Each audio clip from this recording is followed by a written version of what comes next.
Banyak negara yang pindah ibu kota dan berhasil. Syaratnya itu maksimum 2 jam dari ibu kota yang lama. Itu terjadi New Delhi, hanya 1 jam setengah dari Old Delhi.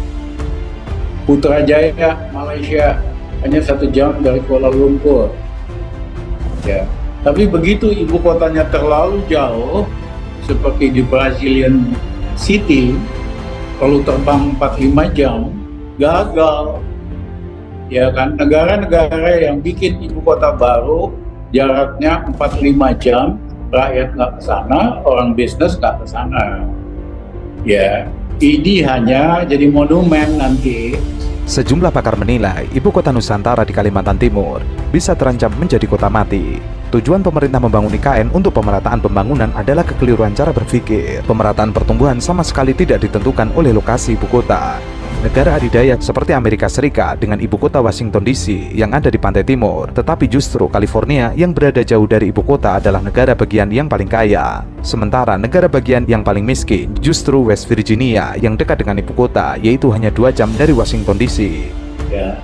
Yang kedua, apakah ini akan mampu meningkatkan kesejahteraan rakyat di daerah-daerah? Kagak. Cara yang paling gampang mengubah undang-undang alokasi khusus.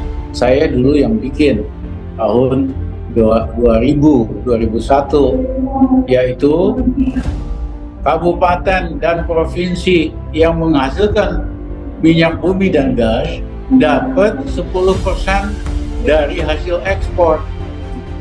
Itulah kenapa Riau, Balikpapan, Samarinda maju, karena ada uang dari pemerintahan pusat. Nah, undang-undang itu aja diubah. Misalnya ditambahkan kabupaten dan provinsi yang menghasilkan batu bara dapat 10% dari ekspor. Wah, Kalimantan maju. Kota seperti organisme yang tumbuh menyerap sumber daya, melakukan proses produksi dan kemudian mati. Ada kota yang hidup dan mati, ada kota yang belum sempat hidup sudah mati. Pemindahan ibu kota atas pemerataan pembangunan adalah proyek yang tidak punya basis teknokratik dan cacat perhitungan.